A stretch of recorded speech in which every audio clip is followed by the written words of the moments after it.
So hey guys, this is your favorite fictional vortex.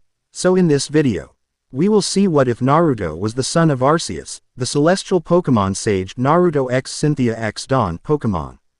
But before we start, remember to subscribe and like this video. Now let's start. Chapter 1. The Alpha's Heir. The boundary between dimensions was thin, not a wall but a membrane. Porous and permeable to those with the power to perceive beyond their own reality. Through this cosmic veil, a consciousness vast and ancient observed a world not its own, a real of shinobi where humans wielded elemental energies through what they called chakra. This observer existed as both everything and nothing, the original one, the shaper of worlds, the alpha Pokémon, Arceus. For millennia, Arceus had watched the shinobi world with detached curiosity. But as ages passed, that curiosity evolved into concern. The cycle of violence, the manipulation of tailed beasts, beings not unlike legendary Pokémon in their power, and the fractured nature of human connection troubled the divine being. Where Arceus had created a world where humans and Pokémon formed bonds of partnership and mutual growth. This other reality seemed trapped in endless cycles of conflict. Perhaps, Arceus contemplated in thought beyond language, there needs to be a bridge between these realities. Someone who understands both worlds and carries the essence of creation itself. The decision was not made lightly. To interfere with another reality violated principles of cosmic balance, yet to do nothing while watching suffering continue violated principles of compassion. After deliberation that spanned what humans would measure as decades, Arceus crafted a solution unlike any attempted before, a human avatar. Imbued with a fraction of divine essence, would enter the shinobi world not as a god but as a man. This avatar would find someone special, someone with a life force resilient enough to bear a child of partial divinity. The child would serve as the bridge, human in form and understanding, divine in potential and purpose. In Konohagakure, a spirited kunoichi named Kushina Uzumaki, vessel of the nine-tailed fox, caught the avatar's attention. Her incredible life force, compassionate heart despite her burden, and indomitable will marked her as exceptional. When she fell in love with the fourth Hokage, Minato Namikaze, the avatar recognized an opportunity. Taking human form as a wandering sage who shared ancient knowledge with the Hokage, Arceus's avatar transferred its essence to Minato during a ritual supposedly meant to strengthen the seal that would contain the nine tails. This essence, merging with Minato's being, would pass to his child, a son who would carry the divine spark without anyone, even the father, knowing its true origin. But cosmic interventions rarely unfold without complications. The night Kushina gave birth, catastrophe struck as a masked man extracted the nine tails and set it upon Konoha. In the chaos and sacrifice that followed, both Minato and Kushina gave their lives protecting their newborn son and their village. With their final breaths, they sealed the nine tails within their child, unwittingly merging two immense powers, the chakra beast's energy and Arceus's divine essence, within a newborn human vessel. They named him Naruto. 16 years passed in the blink of a cosmic eye. You're still the dead last, Naruto. How you made it to Chunin is beyond me. The merchant spat as he refused to sell the blonde shinobi fresh produce, instead pointing to wilted vegetables at double the price. Take it or leave it. It's better than a monster deserves. Naruto Uzumaki's azure eyes flashed momentarily with something ancient and unknowable before returning to their normal vibrant blue. The whisker marks on his cheeks, 3 on each side, seemed to shimmer gold for just an instant before returning to their normal appearance. These momentary transformations had been happening more frequently lately, especially when his emotions ran high. Whatever, old man, keep your rotten vegetables. Naruto turned away, his orange and black jacket catching the afternoon sunlight. At 16, he'd grown tall and lean, his once childish features sharpening into those of a young man who had seen battle and survived. The Hittite earring Konoha's leaf symbol rested securely on his forehead, a testament to the path he'd forged despite the village's lingering prejudice. As he walked through Konoha's busy market district, Naruto maintained the practiced smile that had become his armor. Most villagers had come to accept him, especially after his role in defending the village from Pain's assault, but pockets of resentment remained. What bothered him more than the occasional hostility, however, were the strange occurrences that had begun plaguing him since his 16th birthday 3 months ago. Dreams of stars being born and worlds taking shape. Moments when he could swear he heard voices from animals and plants. Instances when his shadow seemed ringed with golden light. The seal on his stomach occasionally burning no. Chi with the 9 tails malevolent chakra, but with something else. Something that felt simultaneously foreign and more intrinsically his than anything he'd ever known. And no one, not even Grandma Tsunade or Kakashi-sensei, had answers.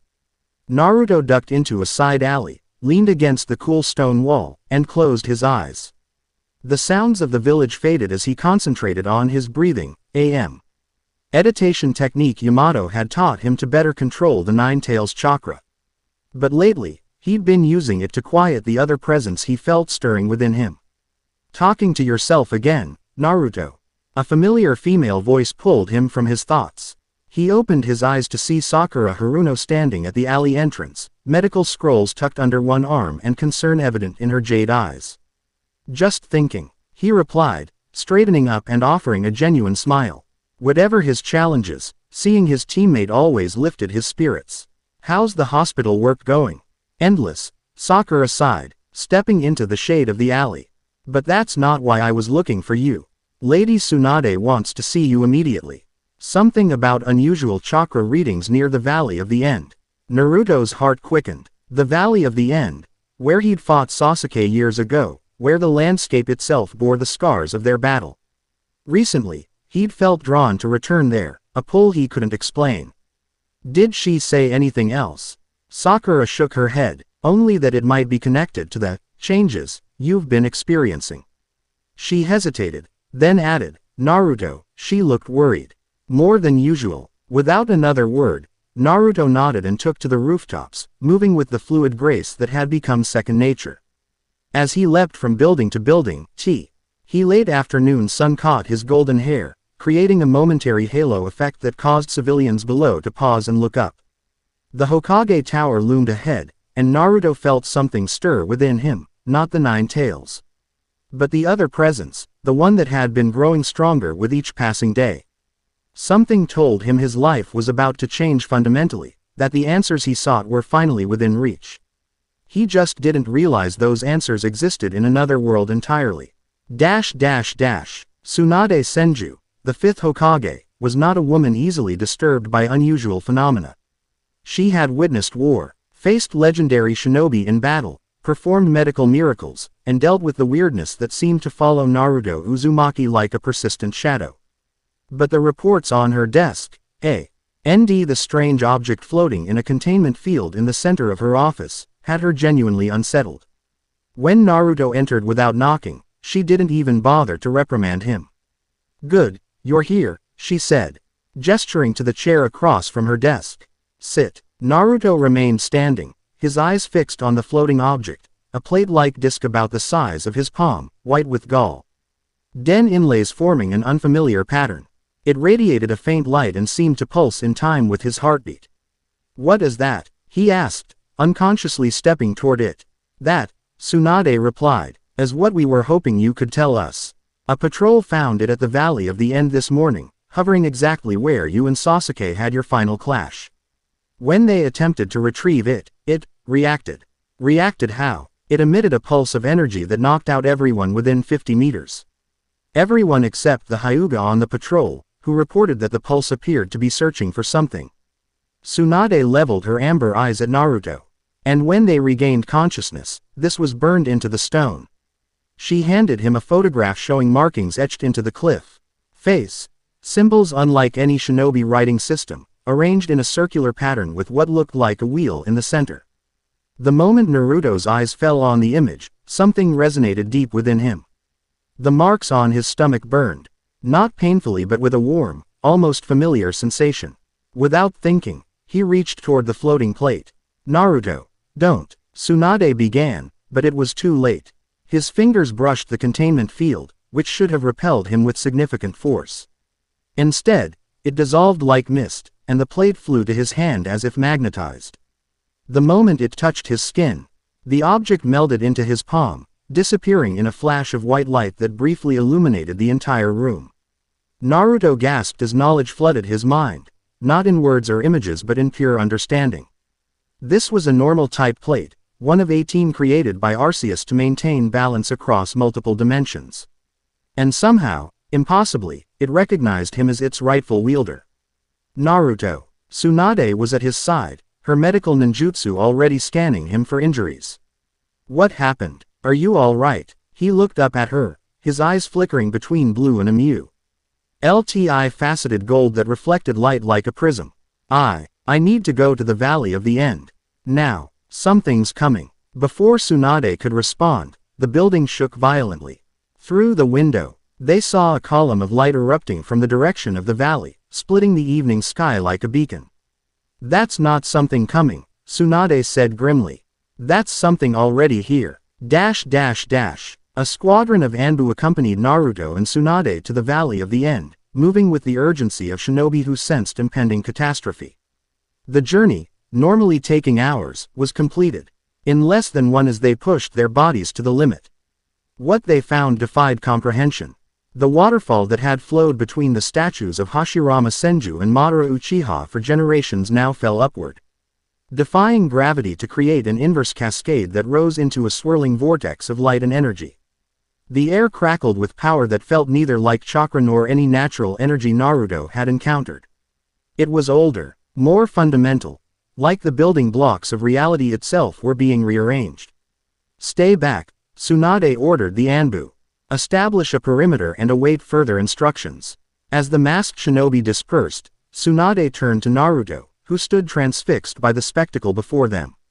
His entire body had begun to emit a faint golden glow, and the seal on his stomach was visible through his clothes, transformed from its usual spiral pattern into something that resembled the wheel-like symbol from the cliff face. Naruto, Tsunade said softly, "What's happening to you?" He shook his head, as mystified as she was. "I don't know, but..." He placed a hand over his transformed seal. "It doesn't feel threatening. It feels like remembering something I never knew I'd forgotten." Before Tsunade could respond, a voice echoed from the vortex, not spoken aloud but resonating directly in their minds. "Child of two worlds, the time of convergence is upon us. Step forward and claim your heritage." Asterisk. The voice carried neither gender nor age, simply a presence vast beyond comprehension yet focused entirely on Naruto in this moment. "Who are you?" Naruto called out, his voice steady despite the extraordinary circumstances. "I am the original one.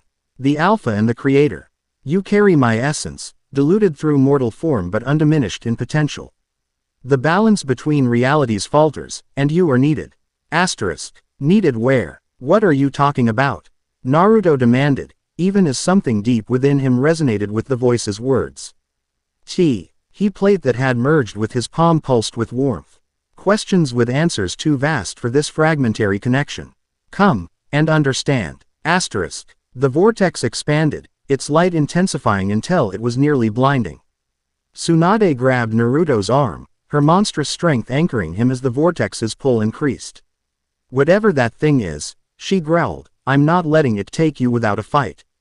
Naruto looked at the woman who had been like a grandmother to him, conflicted between the mysterious pull he felt toward the vortex and his ties to the world he knew. But before he could decide, the choice was made for him. The seal on his stomach flared with brilliant light, and energy exploded outward in a nonviolent wave that simply passed through everything it touched. When it reached Tsunade, however, her grip was gently but irresistibly broken, and she was pushed back several meters. "Naruto," she called out as he began to rise, his body moving toward the vortex without his feet touching the ground. "I'll come back," he shouted, somehow certain of this despite having no idea what awaited him. "I promise." Then the light engulfed him completely, and the last thing he saw of his world was Tsunade's face. A mixture of fear and fierce pride as she watched him vanish into the unknown.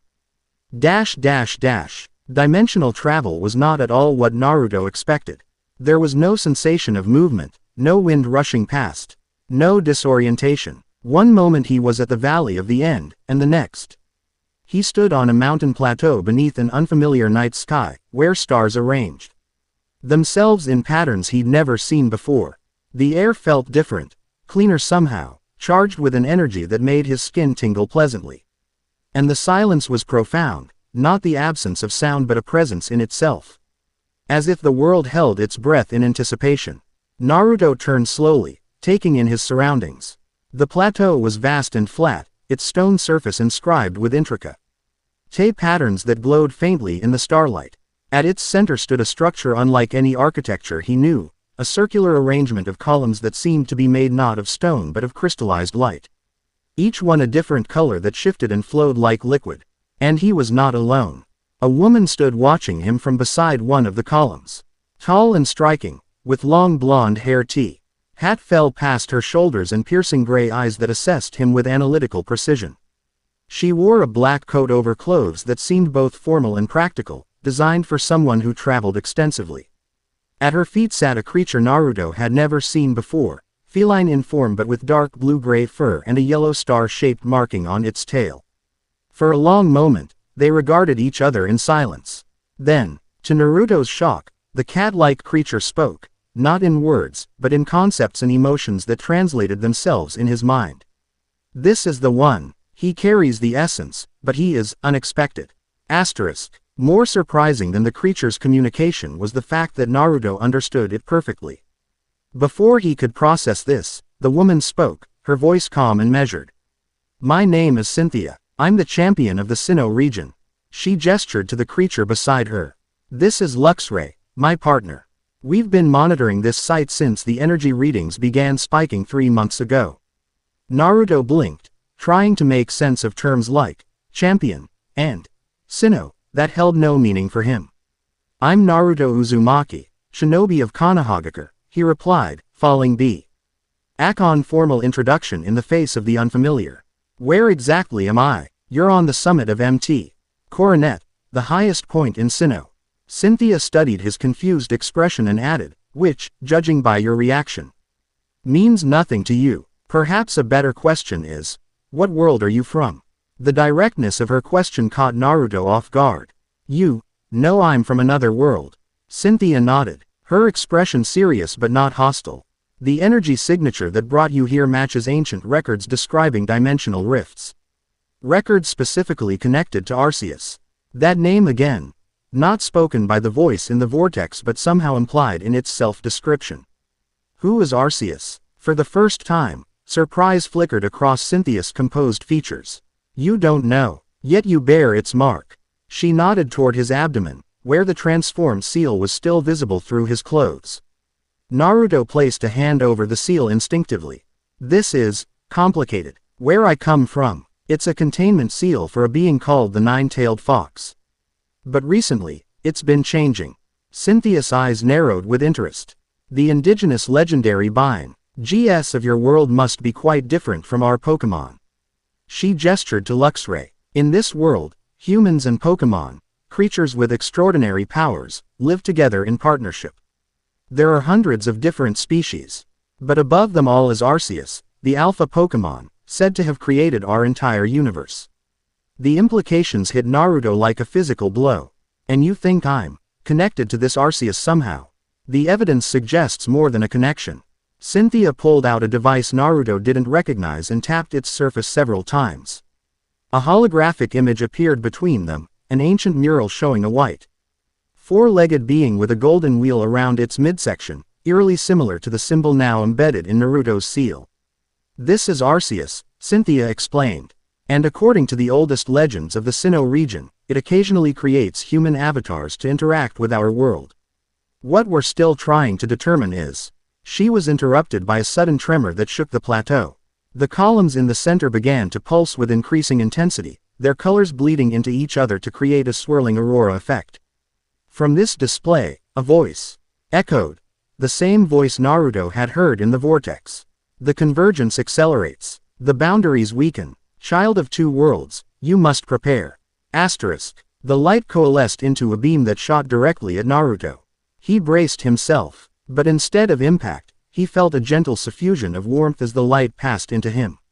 When it faded, 17 more plates identical to the one that had merged with his palm earlier hovered in a circle around him, each a different color. My plates, scattered across dimensions, returning to their rightful guardian. Use them wisely, for each contains power that shaped creation itself. Wait, Naruto called out as the voice began to fade. Who am I to you? Why am I here? A pause, then. You are my son, born of my essence carried in human form. You are here because both worlds face a threat that neither can withstand alone. When the time comes, you will understand. With that cryptic pronouncement, the voice disappeared, and the columns returned to their previous state of gently shifting colors. The plates continued to hover around Naruto, spinning slowly like planets around a sun. Naruto stood frozen, overwhelmed by the revelation. The son of Arceus. It seemed impossible, yet something within him responded to the claim with recognition rather than denial. Cynthia approached cautiously, her eyes on the floating plates. In all my research on Arceus, she said quietly, I've never encountered anything like this. The plates are said to be the physical manifestations of the elemental types that constitute our world, 18 fundamental forces that Arceus used in creation. Before Naruto could respond, a flash of movement caught his eye. From behind one of the distant columns, a Pokémon emerged, small and blue, with black markings around its eyes like a mask and a tail tipped with 2 oval-shaped bumps. It stared at Naruto with an intensity that belied its small stature. Luxray growled a warning, but Cynthia placed a calming hand on its head. A wild Riolu, she murmured, extremely rare in this area. They're known for their ability to sense aura, the life energy that flows through all living things. The Riolu approached cautiously, its gaze never leaving Naruto.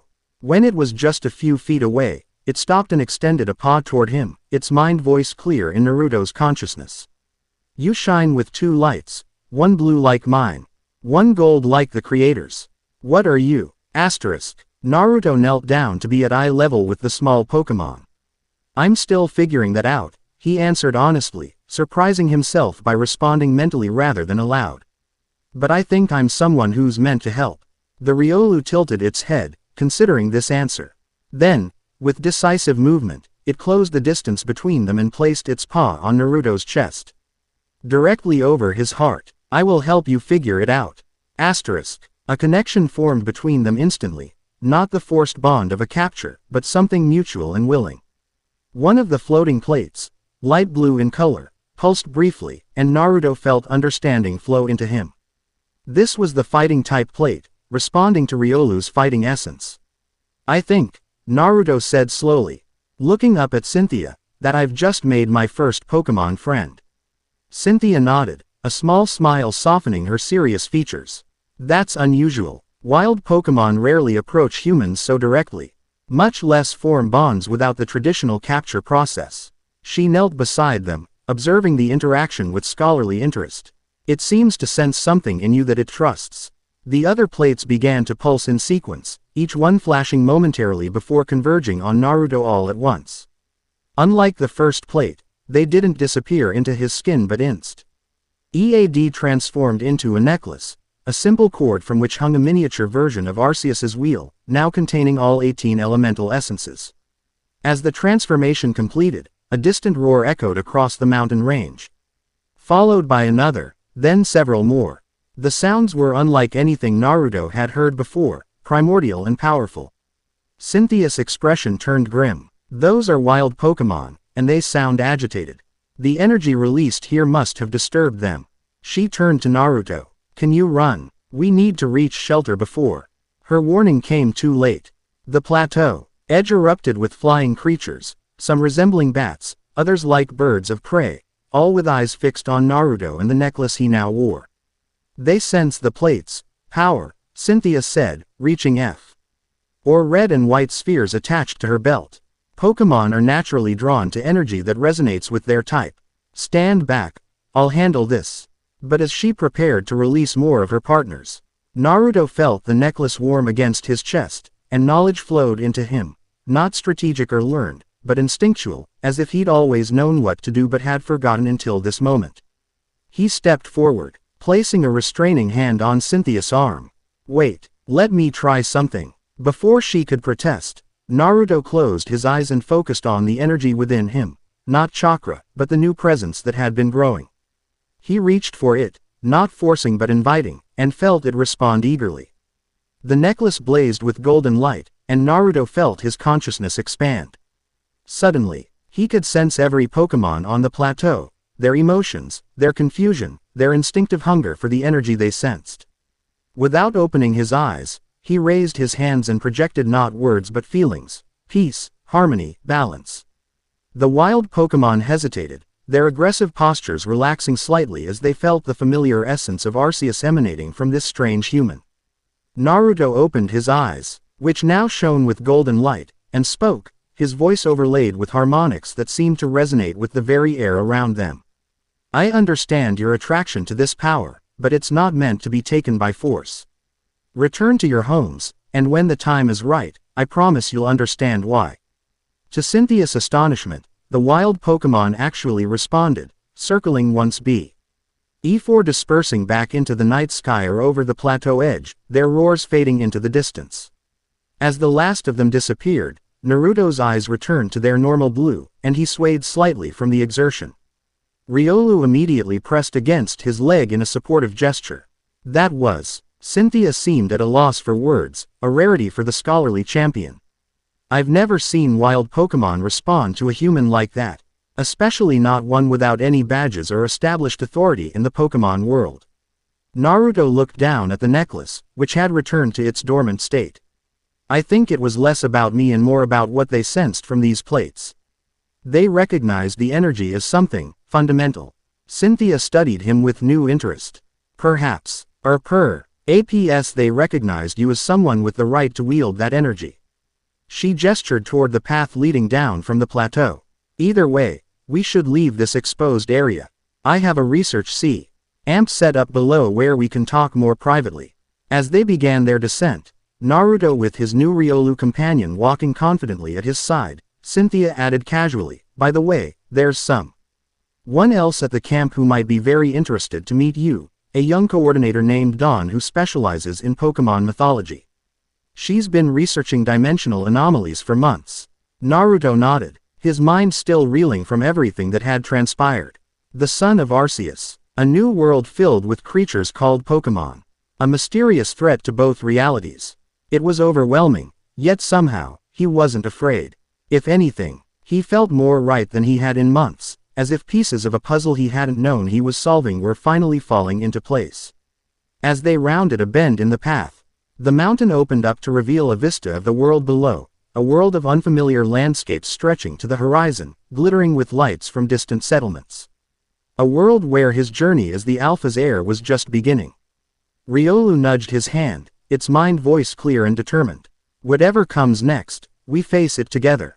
Naruto smiled down at his new friend, feeling the weight of the necklace against his chest, a weight that felt not like a burden but like an anchor, connecting him to a truth he was only beginning to understand. Together, he agreed. Behind them, unnoticed, a shadowy presence observed their departure from the plateau. Neither human nor Pokémon, it slipped between dimensions with practiced ease, a being of pure will and malevolence that had pursued the essence of Arceus across realities. Black Zetsu had found his new target, and this time, not even the boundary between worlds would stop him from claiming the power he sought. The convergence had begun. Chapter 1 and Chapter 2, Worlds Apart. Dawn Berlitz stood at the entrance of her tent, absently twirling a strand of midnight blue hair around one finger as she studied the horizon. First, light caressed the ancient stone structures of Celestic Town, painting them amber against the lavender sky. Her expedition camp, a collection of high-tech research equipment awkwardly juxtaposed again. The traditional architecture, had been operational for 3 weeks, yet produced nothing but disappointing data and restless nights. Until yesterday, the energy spike had been unprecedented, each charts according to her monitoring equipment. And now Cynthia, her mentor and the region's champion, had ventured to Mt. Coronet's summit alone to investigate. Dawn checked her Poketch for the 20th time that hour. No messages. Piplup. Her starter Pokémon tugged at her pink skirt, pointing emphatically toward the town's entrance. I see them, Dawn whispered, her breath catching. Figures descended the ancient pathway into Celestic Town, one familiar, one decidedly not. Cynthia walked with her characteristic purposeful stride, but it was her companion who captured Dawn's full attention. Tall and athletic with spiky blonde hair that seemed to catch fire in the dawn light, he moved with a fluid grace unlike any trainer she'd observed. Stranger still was the small blue Pokémon N trotting beside him, a Riolu, unconstrained by any visible Pokeball. But most curious of all was the golden wheel-like pendant hanging against his chest, occasionally catching the light with an otherworldly gleam. Dawn ducked back into her tent, hastily exchanging her nightshirt for her standard expedition attire, black tank top, pink skirt, white beanie, and comfortable boots. Her heart raced with anticipation. After months of theoretical research into dimensional anomalies, tangible evidence had literally walked into town. By the time she emerged, composed and professional, Cynthia and T.H.E. Stranger had reached the camp's perimeter. "Dawn," Cynthia called, uncharacteristic excitement coloring her normally measured tone. "This is Naruto Uzumaki. He's from elsewhere. Naruto, meet Dawn Berlitz, Sinnoh's most promising young Pokémon researcher and coordinator." The blonde man, Naruto, smiled, the expression transforming his face from merely handsome to genuinely captivating. 6 whisker-like marks, 3 on each cheek, gave him an almost feline appearance. "Nice to meet you," he said, extending a hand. "Cynthia tells me you know a lot about dimensional stuff." His terminology made Dawn smile despite herself. Dimensional anomalies and theoretical multiverse connectivity, yes. She accepted his handshake and felt an immediate jolt, not unpleasant but startling, like static electricity but warmer, more vital. Naruto felt it too, judging by his widened eyes. "Interesting," Cynthia murmured, observing their reaction. "Dawn, we need to contact Professor Rowan immediately. And Carolina. She'll want to examine those artifacts in the ruins." Artifacts. Dawn's researcher instincts immediately engaged. What artifacts? The Riolu at Naruto's side made a soft chirping sound, drawing Dawn's attention. The fighting type's eyes held an intelligence that struck her as unusually developed for a wild Pokémon. It studied her with unmistakable curiosity. "It's a long story," Naruto said, absently reaching down to pat the Riolu's head. "One I'm still trying to understand myself." Dawn noticed how naturally he interacted with the Pokémon, no awkwardness or hesitation, as though he'd been partnered with it for years rather than what she presumed were mere hours. "Well," she said, gesturing toward the main research tent, "why don't we get you settled and you can tell us everything over breakfast? You must be starving after a night on MT.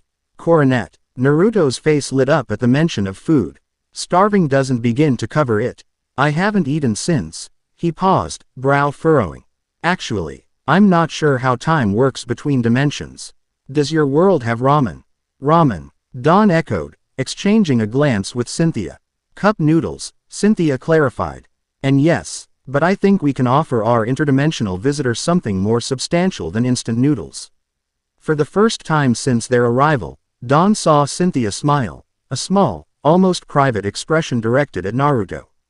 Something tightened in Dawn's chest, a sensation she chose not to examine too closely. "Before we eat," Cynthia continued, "all business again, we should secure the pendant. Its energy signature is already attracting attention." As if on cue, a small crowd of local Pokémon had begun to gather at the camp's edge. Kricketot, Shinx, even a curious Badoo, all watching Naruto with unmistakable fascination. "Right," Naruto agreed, lifting the necklace from his chest. "Any suggestions on where to put an interdimensional artifact containing the essence of your world's creator deity?" Dawn blinked, certain she'd misheard. "I'm sorry, did you say creator deity?" "Like I said," Naruto grinned, the whisker marks on his cheeks crinkling. "Long story. Professor Carr." Alina's study occupied the heart of Celestic Town's research center, a circular room whose walls consisted entirely of ancient tablets, fossilized remains, and glass cases containing artifacts predating modern civilization. The ceiling opened to a dome of polarized glass, allowing natural light to illuminate the space while protecting the delicate exhibits from harmful UV rays. It was here that Naruto found himself seated 2 hours later, having demolished 3 plates of breakfast and recounted his extraordinary arrival in the Pokémon world. His audience, Cynthia, Dawn, Professor Carolina, Cynthia's grandmother. And Professor Rowan, who joined via video call, listened with expressions ranging from scholarly fascination to outright skepticism. "So you're saying," Professor Carolina summarized, adjusting her spectacles, "that you're from a world of ninjas who manipulate elemental energy called chakra, you have a nine-tailed fox sealed inside you, and now you've discovered you're also somehow the son of Arceus. Who sent you here because both our worlds face an existential threat?" Naruto scratched the back of his head, a gesture of embarrassment that Dawn found oddly endearing. "When you say it like that, it sounds pretty crazy." On the contrary, Professor Rowan's deep voice resonated from the monitor. It aligns remarkably well with certain ancient texts recovered from Spear Pillar. The prophecy of convergence specifically mentions the twice-blessed child who bridges worlds divided. "That's still quite a leap, Samuel," Carolina countered, though her eyes never left the pendant now resting on the table between them. The wheel-like artifact gleamed under the natural light, its 18 embedded plates shifting colors subtly like oil on water. "Is it?" Cynthia challenged. Her earlier excitement had receded behind her usual academic composure, but Dawn noticed how the champion's eyes continually returned to Naruto. "I witnessed him communicate with and pacify wild Pokémon using abilities no ordinary trainer possesses. And the pendant's composition matches no known material in our world. Not to mention the energy readings from Mt. Coronet," Dawn added, scrolling through data on her tablet. "They're consistent with theoretical models of dimensional rupture points." Naruto's Riolu, who had refused to be separated from him, sat perched on the edge of the table, occasionally nudging various artifacts with evident curiosity. Now it turned its attention to Dawn's tablet, head tilting as it studied the scrolling numbers. "The patterns match the flow I sense in him," the Pokémon communicated. Dawn gasped. "Did anyone else hear that?" "Hear what?" Carolina asked, looking concerned. "The Riolu. It spoke." Dawn looked around at the confused faces, then at Naruto, who didn't seem surprised. "You can understand him too?" he asked. "Not exactly words," Dawn explained, struggling to articulate the experience, "more like concepts appearing in my mind." Professor Rowan leaned closer to his camera. "Fascinating. Riolu are known to communicate emotions through their aura abilities, but direct conceptual transfer typically only occurs between Na Riolu and its trainer after extensive bonding." All eyes turned to Naruto, who shifted uncomfortably. "Where I come from, I've always had a weird connection with animals. Guess it extends to Pokémon too. Or perhaps," Cynthia suggested, "Dawn shares some quality that makes her receptive to the same frequency." Dawn felt her cheeks warm under Naruto's curious gaze. To hide her discomfort, he directed her attention to the pendant. "May I?" she asked, hand hovering above it. Naruto nodded. The moment her fingers touched the artifact, Dawn felt that same warm jolt from their handshake, amplified tenfold. Images flashed through her mind. Vast cosmic spaces, swirling nebulae, the birth of stars, before settling on a creature of impossible majesty, white with a golden cross wheel encircling its midsection. Eyes containing universes. "Arceus," she breathed, withdrawing her hand. "I saw it." "As did I," Carolina confirmed, her academic skepticism faltering. "When you made contact, image projected to everyone in the room." Naruto looked as surprised as they were. "It didn't do that when I touched it." "Perhaps because you're already connected to it," Cynthia reasoned.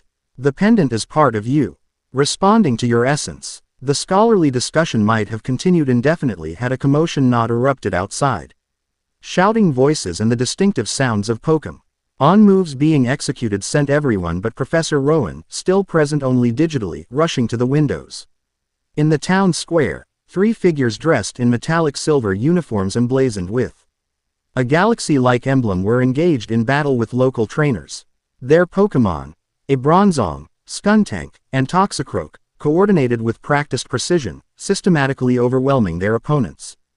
"Team Galactic?" Dawn questioned, recognizing the cosmic symbol. "No," Cynthia's voice hardened.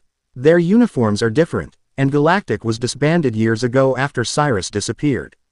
"Whoever they are," Carolina said grimly, "they're heading straight for the research center." Naruto stood, the casual demeanor he'd maintained throughout breakfast and discussion instantly replaced by alert readiness that reminded Dawn he'd identified himself as a warrior, a shinobi. "What do they want?" If I had to guess, Cynthia replied, reaching for her Pokeballs, the same thing that's drawing WILD Pokémon to you. The pendant's energy signature is impossible to miss for anyone with the right equipment. Naruto's hand went to the artifact still resting on the table. As his fingers closed around it, it dissolved into particles of golden light that flowed into his palm, reappearing as the necklace around his neck. Whoa, Dawn whispered. I'll handle this, Naruto said, heading for the door. Cynthia blocked his path. This isn't your world, Naruto. You don't know what Pokémon are capable of, and you can't risk exposure. Let me deal with them. She's right, Dawn agreed. Cynthia's the champion for a reason. But the Riolu had already jumped to Naruto's shoulder, its stance conveying unmistakable readiness for battle. We fight together, it communicated, this time broadcastin'. Clearly enough that everyone in the room received the message. Naruto locked eyes with Cynthia. Something passed between them, a silent communication Dawn couldn't interpret but felt excluded from nonetheless. Finally, Cynthia nodded. Stay behind me, both of you, she instructed Dawn and Carolina. And Naruto, try not to do anything that would attract international attention on your first day here. Naruto's response was a grin that somehow managed to be both reassuring and slightly alarming. No promises. The silver-uniformed intruders had subdued the last local trainer by the time Cynthia emerged from the research center, flanked by Naruto and Dawn. Professor Carolina remained inside to coordinate with authorities via Professor Rowan's connection. Champion Cynthia, the apparent leader called. A woman with sharp features and calculating eyes. How fortunate. You've saved us the trouble of searching for you. Her gaze shifted to Naruto, lingering on the pendant visible against his chest. And you've brought exactly what we came for. Who are you? Cynthia demanded, her Garchomp materializing beside her with a flash of light and a threatening growl. We are Team Cosmic, the woman replied with theatrical formality. Pioneers of interdimensional exploration and harvesting. That artifact the blonde is wearing, it emits an energy signature our instruments detected from 3 regions away. Dawn noticed how the woman's companions positioned themselves strategically, their Pokémon forming a loose semicircle. They were too organized for common criminals. Whatever you're after, Cynthia replied coldly. You won't find it here. Leave Celestic Town now, or face the consequences. The Team Cosmic leader smiled thinly. Always the diplomat. Very well. We'll observe the formalities. She extended a hand toward Naruto. The pendant, please. It belongs in the hands of scientists who understand its significance, not random trainers who stumbled upon it. Naruto stepped forward, ignoring Cynthia's warning glance. First, he said casually, I didn't stumble upon anything. This belongs to me by right. Second, his voice hardened, I'm not a trainer. The woman raised an eyebrow. No. Then what are you? A subtle shift occurred in Naruto's demeanor, something in his posture, the set of his shoulders, the sudden stillness that reminded Dawn of a predator assessing prey. The Riolu on his shoulder mirrored the change, its playful curiosity replaced by focused intensity. I'm a shinobi of Konohagakure, Naruto stated, the foreign words rolling off his tongue with pride. And where I come from. People who threaten peaceful villages answer to me. The Team Cosmic members exchanged glances, clearly unfamiliar with the terminology. Their leader recovered quickly. Charming. But this isn't a negotiation. She snapped her fingers. Bronzong. Flash cannon. Target the pendant. The bell-shaped Pokémon floated forward, its metallic body gleaming as it gathered silvery energy between its arms. Before Cynthia could command Garchomp to intercept, Naruto moved. Dawn had considered herself familiar with human limits, having watched countless trainers and coordinators in action. What Naruto did defied those limits entirely. One moment he stood beside them. The next, he vanished in a blur of speed, reappearing directly behind the Bronzong. His hands formed unfamiliar symbols in rapid sequence before he slammed his palm against the Pokémon's back. Sealing technique. 5 elements bind. Blue energy, not quite like any Pokémon move Dawn had witnessed, spiraled from his hand, enveloping the Bronzong in glowing chains that immobilized it completely. The flash cannon discharged harmlessly into the sky. A collective gasp rose from everyone present, Team Cosmic and defenders alike.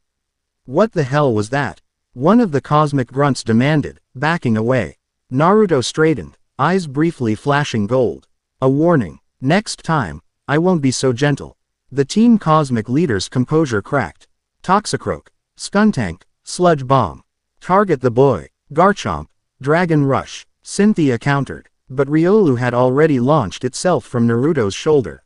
Its small body glowing with blue energy as it executed a force palm directly into the Toxicroak's chest, sending the much larger Pokémon flying backward. What followed was less a battle than a demonstration.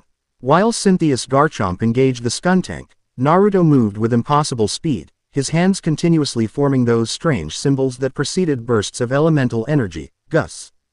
Ts of wind that knocked attackers off balance, small walls of stone that erupted from the ground to block attacks, even a ball of spiraling energy he held in his palm that compressed the air around it visibly. Rasengan, he called, driving the sphere into the ground between the Team Cosmic members, creating a controlled explosion that scattered them without causing serious injury. Within minutes, the three intruders were disarmed and immobilized, their Pokémon either unconscious or restrained by Naruto's unusual energy techniques. Dawn stood transfixed. She'd witnessed Cynthia battle many times. The champion's skill was legendary, but Naruto's abilities existed in a category beyond anything she'd considered possible. He fought not like a trainer commanding Pokémon but like a force of nature himself. As local officer Jenny's arrived to take the Team Cosmic members into custody, Dawn noticed something else. Despite the commotion, wild Pokémon had emerged from hiding places throughout Celestic Town. They gathered at a respectful distance, watching Naruto with unmistakable reverence. Even the captured Team Cosmic Pokémon, once released from their restraints, made no move to flee or attack again. Instead regarding Naruto with confused deference. Cynthia noticed it too. They sense Arceus in you, she said quietly as she rejoined them. You're going to find it difficult to maintain a low profile with every Pokémon in the vicinity treating you like royalty. Naruto rubbed the back of his neck, the gesture now familiar to Dawn as his default response to discomfort. Yeah, that could be a problem. Where I come from, I'm used to being treated like an outcast, not, whatever this is. The vulnerability in his admission caught Dawn off guard. Despite his extraordinary abilities, there was something endearingly human about his discomfort with reverence. She found herself wanting to know more about this world where someone like him could be an outcast. Perhaps we should continue our discussion somewhere more private, Cynthia suggested, eyeing the growing crowd of curious townspeople. My grandmother maintains a residence near the Celestic ruins. It's secluded and well protected. As they made their way through town, Dawn noticed how Naruto observed everything with intense curiosity. The architecture, the technology, the casual way Pokémon and humans coexisted. He reminded her of herself when she'd first left Twinleaf Town, wide-eyed and absorbing every new experience.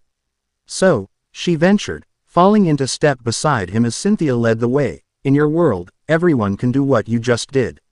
Those energy techniques, Naruto chuckled. Not exactly. Shinobi train from childhood to manipulate chakra. That's what we call the energy that flows through all living things.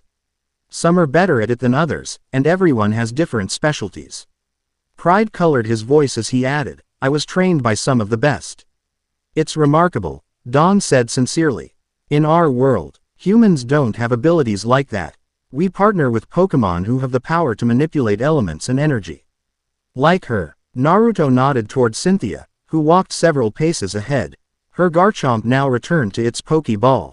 Cynthia explained she's a champion, but I'm still not clear on what that means. It means she's the strongest trainer in the Sinnoh region, Dawn explained. Unable to keep admiration from her voice.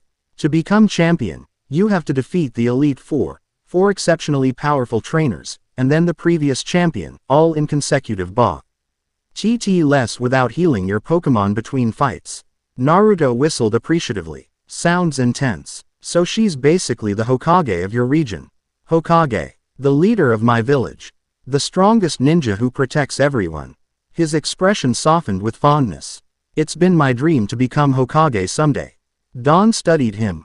His confidence, his power, the natural leadership he'd demonstrated during the confrontation. I bet you'd be good at it. Naruto's smile in response was surprisingly gentle. Thanks. What about you? What's your dream? The question caught Dawn off guard.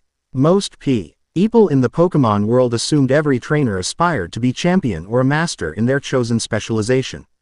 I want to understand the connection between humans and Pokémon, she said after a moment. Not just the biological or practical aspects, but the spiritual bond. Why certain Pokémon choose certain trainers. How ancient peoples communed with legendary Pokémon before modern technology. That's why you're studying dimensional stuff? Naruto asked. Dawn nodded. Legendary Pokémon often exist at the boundaries of dimensions. Understanding those boundaries helps understand them. She hesitated, then added, and now, understanding you. Naruto's eyes met hers, startlingly blue and unexpectedly perceptive. I'd like that, being understood. It doesn't happen much where I come from.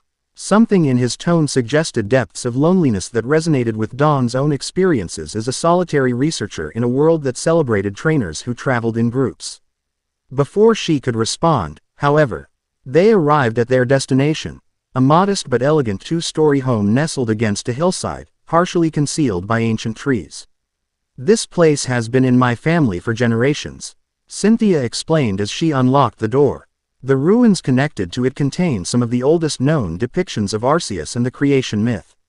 As they entered, Dawn noticed Naruto's Riolu freeze, its head tilted as though listening to something beyond human perception.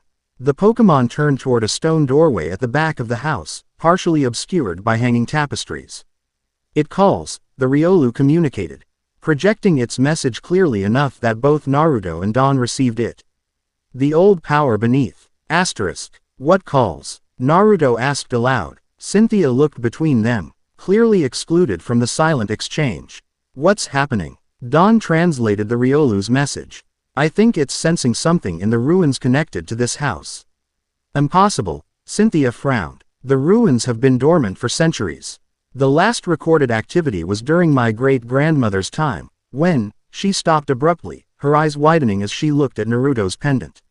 Unless, without finishing her thought, Cynthia strode to the stone doorway, pushing aside the tapestries to reveal a narrow staircase descending into darkness. Follow me, she instructed, retrieving an electric lantern from a nearby shelf. And Naruto, keep that pendant visible. I have a theory I'd like to test. The Celestic ruins extended deep beneath the hillside, far beyond what their modest surface entrance suggested. Narrow corridors opened periodically into chambers of varying sizes, walls adorned with pictographs depicting Pokémon and humans in scenes of both harmony and conflict. The air grew steadily cooler as they descended, carrying the mineral scent of underground water and the musty perfume of ancient stone. Naruto's Riolu led their small procession, occasionally stopping to place a paw against certain pictographs that seemed to respond with faint luminescence at its touch. These ruins predate modern Pokémon training, Cynthia explained as they walked. They come from an era when the relationship between humans and Pokémon was more fluid. Less about capture and command, more about mutual communion. Like partnership, Naruto observed, watching his Riolu forge ahead without commands or prompting. Precisely. Cynthia cast him an approving glance. Most of what we know about Arceus comes from these ruins and similar sites across Sinnoh. The Origi Null architects weren't just recording history, they were preserving instructions. Instructions for what? Dawn asked, brushing her fingers along a series of symbols that resembled the wheel in Naruto's pendant. How to communicate with the divine, Cynthia replied simply. Every generation, one keeper of these ruins would be chosen to maintain the knowledge. In modern times, that duty has fallen to my family, particularly my grandmother. They turned a corner, and the narrow passage abruptly opened into a vast circular chamber that the lantern's light couldn't fully illuminate.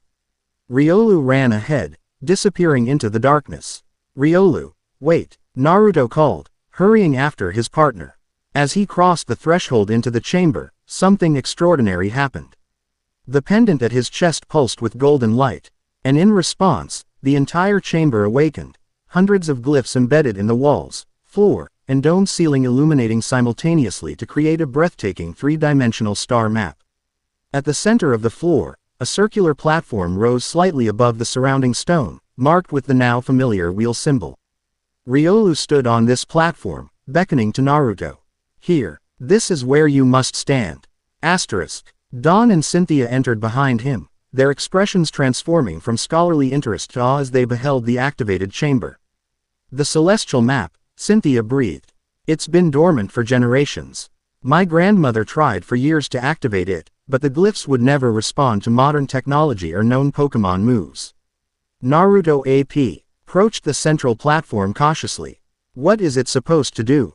According to legend, Dawn answered, her researcher's training allowing her to recover from her initial amazement. It's a Navi Gation system that maps not just our world but all connected dimensions. Ancient priests supposedly used it to communicate with Arceus across the boundaries of reality. As Naruto stepped onto the platform beside Riolu, the star map above their heads shifted, galaxies and nebulae rearranging themselves into new configurations. The pendant grew warmer against his chest until it almost burned, yet caused no pain. It's responding to you, Cynthia observed, moving closer. Try focusing on your home world, the shinobi realm. Visualize it clearly. Naruto closed his eyes, summoning memories of Konoha, the Hokage monument. The busy streets, the forests surrounding the village, the faces of his precious people. As these images filled his mind, the pendant's warmth intensified, and the star mappa accelerated its transformation until the light became almost blinding. When he opened his eyes again, a perfect three-dimensional representation of Konoha hovered in the air before them, so detailed he could identify individual buildings. The winding path to the Hokage Tower, even the ramen stand where he'd spent so many evenings. Incredible, Dawn whispered, circling the projection. It's like air looking through a window into your world. Not just looking, Cynthia corrected, studying the glyphs now pulsing along the floor in concentric rings emanating from Naruto's position. If I'm interpreting these correctly, this chamber was designed to facilitate actual travel between connected dimensions. A chill ran down Naruto's spine as implications crystallized. So I could go home. Right now. Something flickered across Cynthia's face. Concern, perhaps, or disappointment. Theoretically. But there's a problem. She pointed to pulsing red symbols near the outer edge of the map. These indicate instability. The connection between dimensions is damaged, likely the same threat Arceus warned you about. Dawn moved to stand beside Naruto on the platform, studying the projection of his world with intense focus. Look, she said, pointing to dark lines that seemed to be spreading across the image like cracks in glass. Something's corrupting the boundary between worlds. As if triggered by her observation, the projection began to destabilize, parts of Konoha dissolving into static before reforming, other sections darkening as though being consumed by shadow. What's happening? Naruto demanded, alarm sharpening his voice as he watched his home village seemingly disintegrate before his eyes. The corruption is accelerating, Cynthia answered grimly. Whatever threatens your world is growing stronger. The pendant at Naruto's chest suddenly blazed with renewed intensity. Golden light shot from it into the projection, momentarily stabilizing the image. Within this stabilized view, Naruto glimpsed a familiar figure, Tsunade, the fifth Hokage, directing shinobi in what appeared to be evacuation procedures. Though no sound accompanied the projection, her expression conveyed unmistakable urgency. My friends, Naruto whispered, they're in danger. He instinctively stepped forward as if to enter the projection, but Dawn caught his arm. Wait, the connection isn't stable. If you try to cross now, you could end up trapped between dimensions. She's right, Cynthia agreed. We need to understand what's causing the corruption before attempting dimensional travel. Frustration and helplessness washed over Naruto's face, emotions Dawn found painfully relatable. Impulsively, she tightened her grip on his arm, not restraining now but offering support. We'll find a way, she promised. That's why you're here, isn't it? To learn what you need to save both worlds. Before Naruto could respond, the chamber's illumination flickered, and the projection of Konoha dissolved completely. The star map returned, but altered, now showing a pulsing red line connecting two bright points. It's a pathway, Cynthia interpreted, studying the new configuration. Not to your world, but to somewhere else. Somewhere here in our world. Riolu placed a paw on the platform, its eyes closed in concentration. The other pieces. It shows where to find them. Asterisk. Other pieces. Dawn questioned. Of the puzzle, Naruto realized, his hand rising to touch the pendant. Arceus said both worlds face a threat neither can withstand alone. Maybe we need to gather something from each world to fix the dimensional boundary. The star map shifted again, zooming in on one of the pulsing points until it resolved into a recognizable location, a tower surrounded by water. That's the battle tower in the Johto region, Cynthia identified, specifically, the Battle Frontier complex near Olivine City. Dawn's eyes widened with recognition. The Battle Frontier, there's a strong psychic presence there. Sabrina, the Saffron Gym leader, has been guest judging tournaments recently. Psychic, Naruto murmured, remembering something from his own world. In my dimension, there are people with abilities that sound similar. Mental techniques, barriers, telepathy. They're rare, but powerful. Psychic-type Pokémon and humans with psychic abilities might be able to sense dimensional disturbances in ways others can't. Cynthia theorized, if Sabrina is at the Battle Frontier, it can't be coincidence. The map flickered once more before fading entirely, the glyphs returning to dormancy despite the pendant's continued glow. The chamber darkened except for Cynthia's lantern and the subtle illumination from Naruto's necklace. It seems our next destination is decided, Cynthia concluded. The Battle Frontier in Johto. Naruto nodded, determination replacing his earlier frustration. How soon can we leave? First thing tomorrow, Cynthia decided. We'll need to prepare. The journey to Johto takes several days, even with flying Pokémon for part of the route. Flying Pokémon, Naruto repeated, his expression shifting to boyish excitement that momentarily eclipsed the gravity of their situation.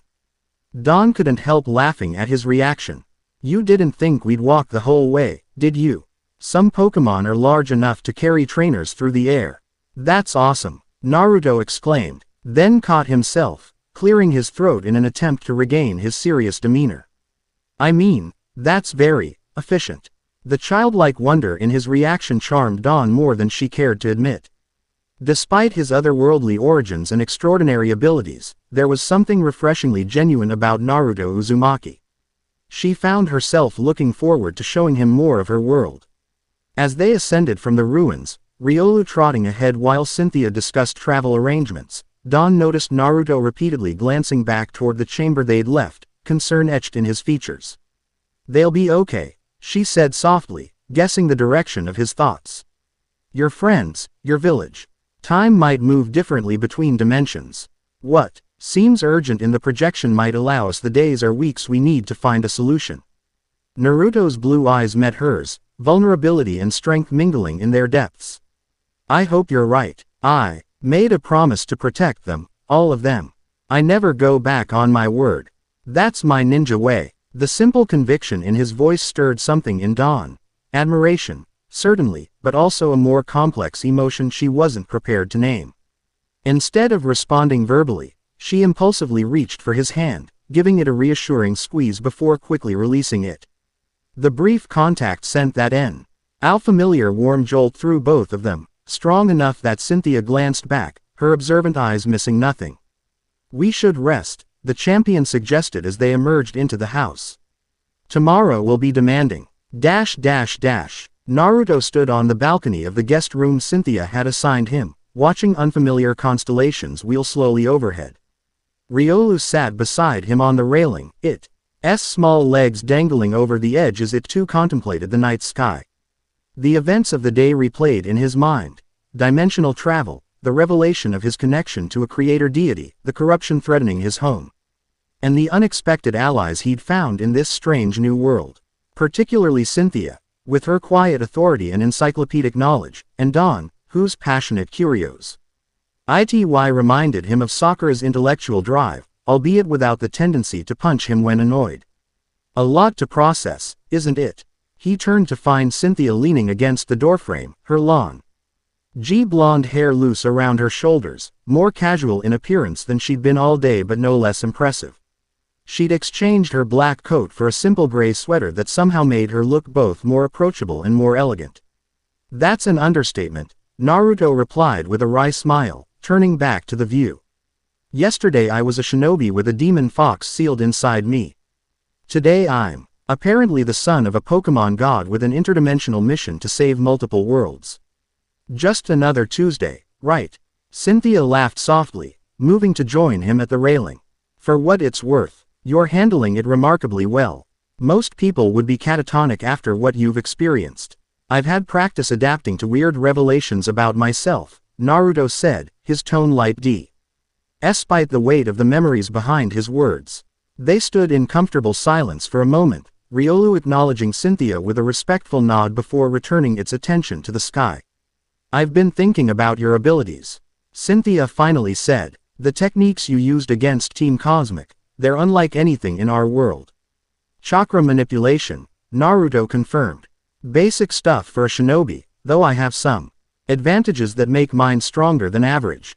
You mentioned the nine-tailed fox, Cynthia prompted gently. Is that similar to our legendary Pokémon? Naruto considered the comparison. Maybe in power level, but not in nature. The nine tails, Kurama, is a being of pure chakra with consciousness and will. He was sealed inside me when I was born to prevent him from destroying my village. He absently placed a hand over his stomach where the seal had been before its transformation. We didn't always get along. But now, Cynthia asked, her analytical mind clearly cataloging every detail. Now we're partners, Naruto said with unmistakable fondness. He's saved my life more times than I can count. I'd trust him with anything. Have you been able to communicate with him since arriving here? The question struck a nerve. Naruto shook his head, his expression clouding. No, for the first time in years, I can't feel him at all. It's like the connection was severed when I crossed dimensions. I'm sorry, Cynthia said, and Naruto was surprised by the genuine empathy in her voice. To lose a partner is painful, even temporarily. Her understanding prompted him to ask, how did you become a trainer? Did you always want to be champion? A smile touched Cynthia's lips, warming her normally reserved features. My first Pokémon was a gift from my grandmother, a Gible that eventually evolved into the Garchomp you saw today. I was fascinated by Pokémon myths and ruins even as a child, always dragging poor Gible into caves and abandoned temples. Her expression turned contemplative. Becoming champion was never the goal, just a consequence of the journey. My real passion has always been uncovering the truth about our ancient past. So, you're an archaeologist who happens to be the strongest trainer in the region, Naruto summarized with admiration. And you're a shinobi who happens to be the son of our world's creator, Cynthia countered. A hint of playfulness breaking through her scholarly demeanor. We all contain multitudes, Naruto Uzumaki. The use of his full name in her melodious voice sent an unexpected shiver through him, not unpleasant, but startling in its intensity. Their eyes met, and for a brief moment, something electric passed between them, an acknowledgement of mutual interest neither was prepared to voice. The moment was interrupted by Riolu, who suddenly stood alert on the railing, ears twitching.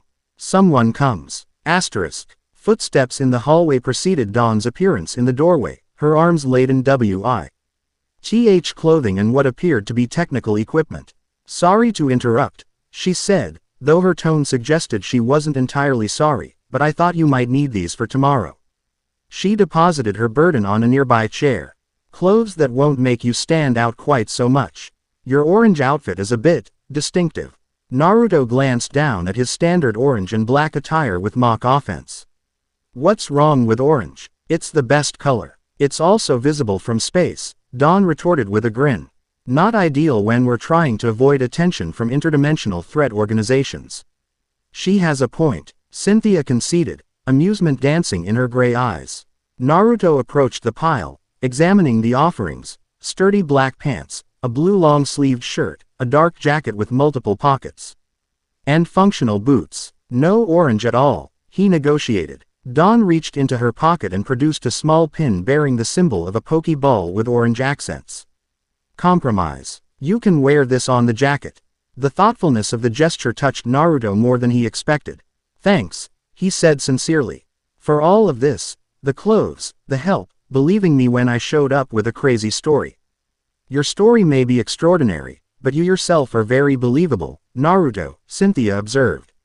There's an authenticity to you that's compelling. A faint blush colored Dawn's cheeks as she nodded in agreement. Plus, it's kind of hard to dismiss someone who can create wind storms with hand gestures and communicate telepathically with Pokémon.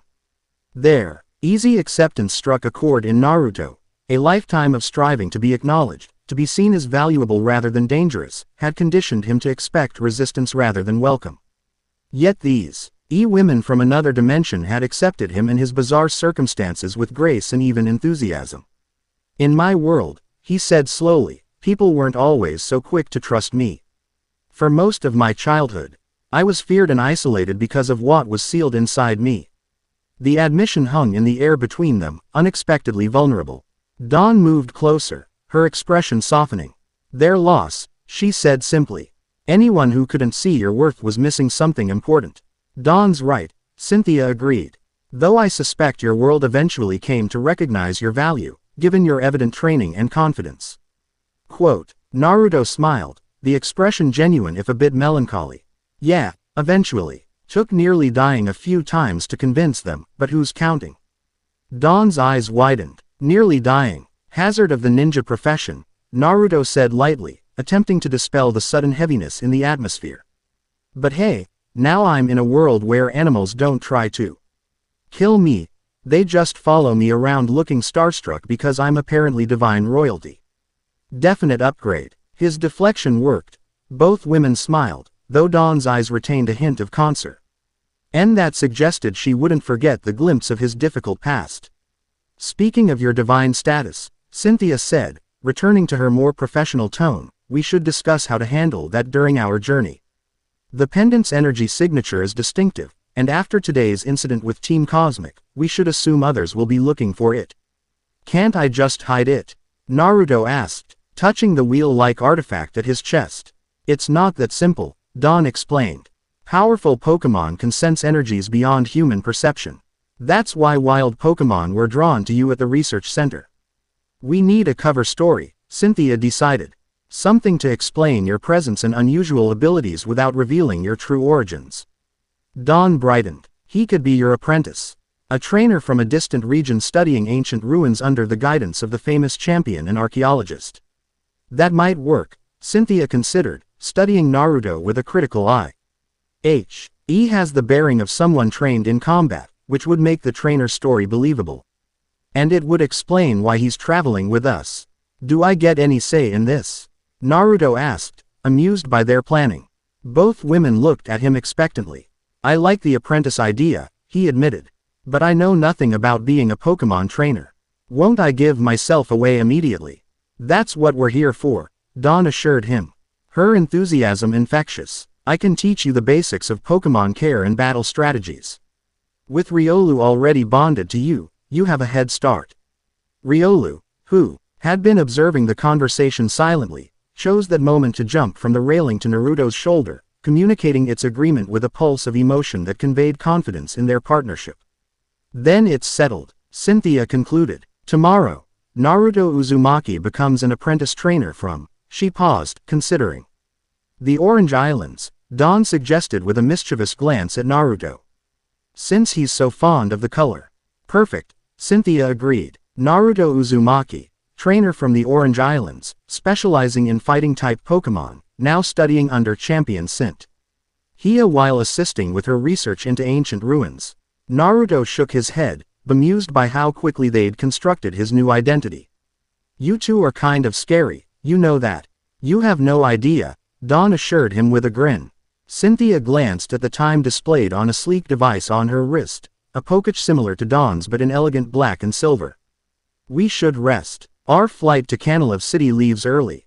And from there we'll take the seaplane to Olivine. She moved toward the door, pausing briefly to add, Naruto, there's food in the kitchen if you're hungry. Help yourself to anything. With that, she departed, her footsteps fading down the hallway. Dawn lingered, fidgeting slightly as though wanting to say something more. Was there something else? Naruto prompted gently. She hesitated, then asked, the nine-tailed fox inside you, are you sure you can't feel it anymore? The question surprised him. Pretty sure. Why? It's just. Dawn glanced toward the doorway Cynthia had exited through. Then lowered her voice. When you were battling Team Cosmic, there was a moment when your eyes changed. Not to gold like when the pendant activates, but to red with vertical pupils. Just for a second, Naruto stiffened. Red eyes. You're certain? Dawn nodded. And there was this feeling in the air, like a pressure wave of. I don't know how to describe it. Not quite anger, more like ferocity. Hope and concern warred within Naruto. If Dawn had seen Kurama's influence, it meant the Nine Tails wasn't completely cut off from him, but it also meant the fox's chakra was leaking without his awareness. Potentially dangerously. That would be Kurama, he confirmed. The Nine Tails. If you saw his chakra manifesting, he might still be connected to me somehow, just muted.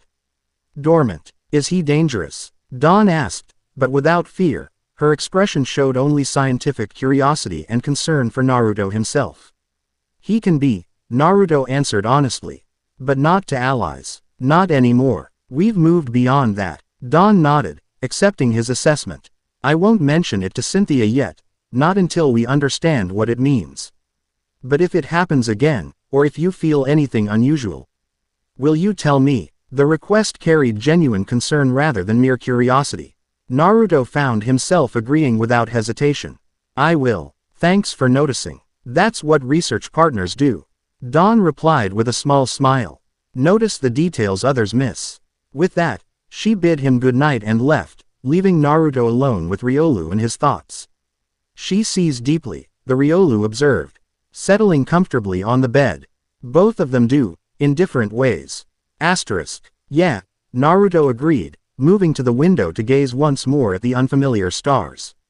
They're both pretty amazing. As he prepared for sleep in this strange new world, Naruto found himself thinking of home, of Konoha, of his friends, of the corrupted image he'd seen in the ruins, projection. Whatever threatened the boundaries between dimensions was growing stronger, and somehow, he was the key to stopping it. The pendant rested against his chest, a constant reminder of the extraordinary he was only beginning to understand. Son of Arceus. Bridge between worlds. Titles he never asked for, responsibilities he hadn't sought, yet couldn't deny resonated with something fundamental in his nature. Sleep. Riolu advised. Sensing his turmoil. Tomorrow, we begin the true journey.